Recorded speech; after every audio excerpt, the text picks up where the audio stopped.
Magandang araw po. Ito po muli si Grumpy Joey. Ngayon naman po ay pag-usapan natin ng tungkol sa decision making. Alam ko na marami sa atin at ako rin mismo ay may mga maling desisyon na ginawa in the past at alam ko kayo rin nakagawa nun at pinagsisihan natin ito at naitanong natin sarili na bakit ko ba ito nagawa? Bakit ba ito naging decision ko? So ngayon po ay pag-usapan natin kung paano natin maiiwasan na magkamali tayo sa ating mga decision making.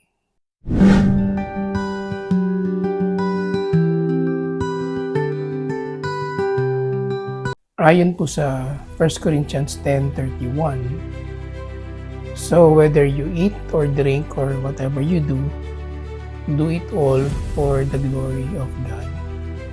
Pwede po natin gamitin ang verse na ito kapag tayo ay gagawa ng mga desisyon sa buhay. Marami po tayong desisyon na ginagawa. May simple, yung mga pang-araw-araw, paano kakainin mong almusal, paano babaunin mo sa trabaho, anong susuotin mo. Pero meron din tayong desisyon na malalaki tulad ng ano bang career ang aking ipapursue, anong trabaho ang aking papasukan, ang gagawin, kung sino yung taong magiging asawa ko, yung mga ganun. So, ang verse na to ay makakatulong po ng malaki sa atin. Dapat po natin tanungin na yung ating sarili na ano ba ang layunin ko sa decision na to. Halimbawa, gusto mong maghanap ng trabaho. Ang unang dapat mong tanungin is ano bang purpose ko kung bakit ko pinili itong company na ito? Dahil lang ba sa malaki ang sweldo? O dahil lang ba sa ito yung sinasabi ng mga parents ko na i-pursue kong career? Or ito ba ang leading sa akin ni Lord? Ito ba ay righteous job? Nakakaluwalhati ba ito sa Kanya? So marami po tayong dapat itanong sa ating sarili bago tayo gumawa ng isang, lalo na sa mga malalaking desisyon. Magbibigay po ako sa inyo ng isang illustration na nangyari po sa akin personally. Dati po, inalok po ako ng isang company, hindi ko na sasabihin kung anong company, ng posisyon na maganda, na mataas. Ang posisyon po ay Acting Assistant Vice President. So nag-training po ako, nag-acting po ako. So sa simula, masaya po ako.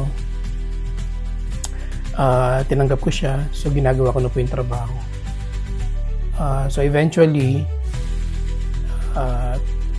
may mga pinapagawa po sila na hindi ko gusto.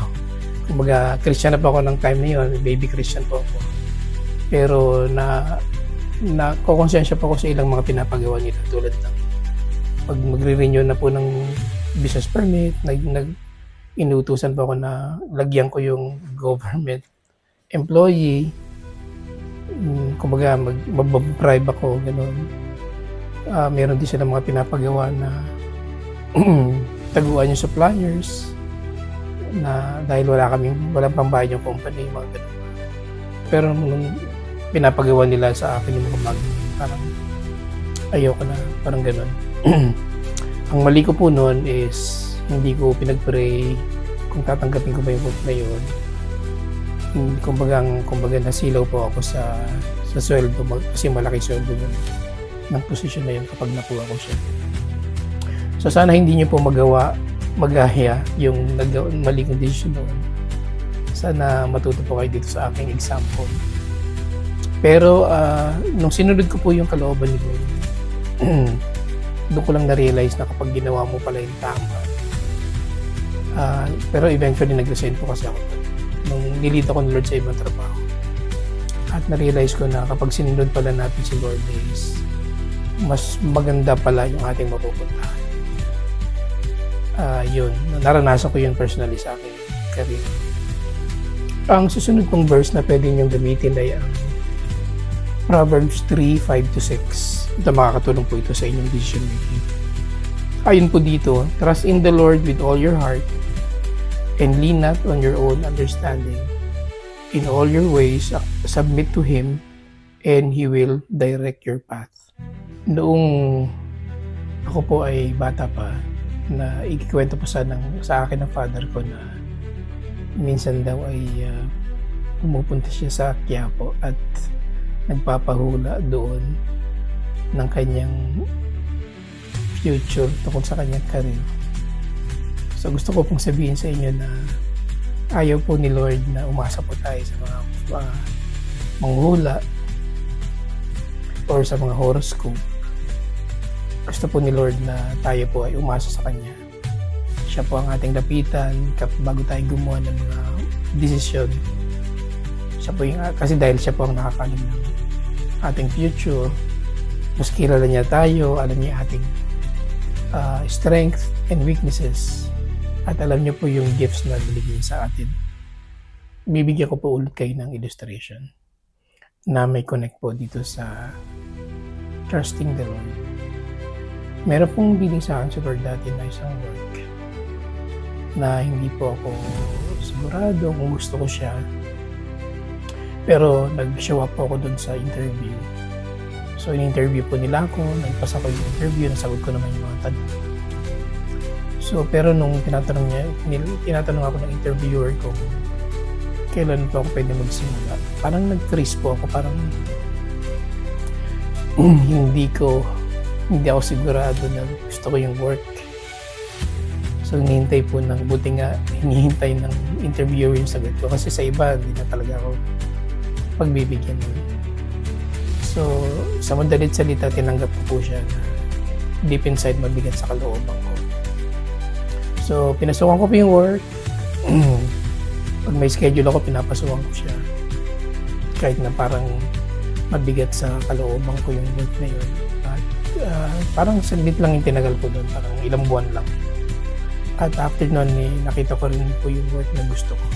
Nung ginagawa ko na po yung bago kong work na gusto ko, doon ko lang na-realize na yung palang ilang buwan na in-stay ko doon sa work na hindi ko masyado gusto, na leading sa akin Lord, yun pala ang magiging parang training ground ko, kasi halos lahat ng ginagawa ko doon, yun din pala yung gagawin ko doon. Pero mas, kumbaga ako lang yung nagmamanage. Sa inyo is, ang payo ko po sa inyo is, pag may pinapagawa sa inyo si Lord na parang sa tingin nyo hindi nyo masyado gusto, pero malinaw naman sa inyo yun ang leading niya, basta't sundin nyo lang, kasi may purpose si Lord dito at makakatulong po ito ng malaki sa inyo. Tulad po ng nangyayari sa akin. Nakatulong po ng malaki yung work na yon, yung mga natutunan ko doon, yung mga training ko doon na natanggap. Yun din pala ang gagawin ko sa kabilang work na gusto ko. Pero ibang position lang. Baga binigyan ako ni Lord ng basic knowledge ng susunod kong career. 2 verse lang po ang may bibigay ko sa inyo ngayon. 1 Corinthians 10:31 at ang Proverbs 3:5-6. Tingnan niyo po sa Biblia, basahin niyo po yung buong context nito para mas marami po kayong matutunan. Sana may natutunan po kayo sa akin sa araw na ito na pwede niyo pong i-apply sa inyong sarili. Muli, ito po si Grumpy Joey. Magandang araw po.